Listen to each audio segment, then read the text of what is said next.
దక్షిణామూర్తి స్తోత్ర వైభవం ఏమిటో తెలుసా? ఏల్నాటి శనిలో ఉన్నవాడు, శని వక్రించిన వాడు కూడా బెంగపట్టి పక్కన. శని వక్రించడం అంటే శని ఆ రాశిలోంచి ఇంకో రాశిలోకి వెళ్ళి వెనక్కి వస్తుంటాడు. శని వక్రించిన వాళ్ళు, అష్టమ శనిలో ఉన్నవాళ్ళు, అర్ధాష్టమ శని వాళ్ళు, ఏలినాటి శని వాళ్ళు ఎవరైనా సరే శంకరాచార్యులు వారు హామీ ఇచ్చేశారు. దేన్ని ఆధారం చేసుకున్నా తెలుసా? జ్యోతిష శాస్త్ర పరిజ్ఞానం శంకరులకు అంత దిట్ట. మరి ఆయన జ్యోతిష శాస్త్రం అంతా తెలుసు కాబట్టి ఈ జాతికంతటికి ఆయన ఒక వరం ఇచ్చారు.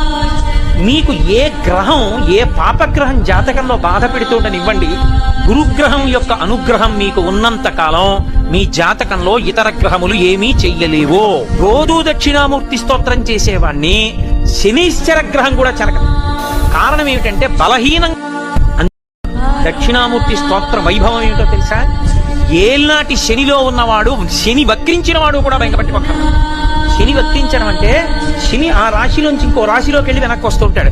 శని వక్రించిన వాళ్ళు, అష్టమ శనిలో ఉన్నవాళ్ళు, అర్ధాష్టమ శని వాళ్ళు, ఏలినాటి శని వాళ్ళు ఎవరైనా సరే శంకరాచార్యులు వారు హామీ ఇచ్చేశారు. దేన్ని ఆధారం చేసుకున్నా తెలుసా? జ్యోతిష శాస్త్ర పరిజ్ఞానం శంకరులకు అంత దిట్ట.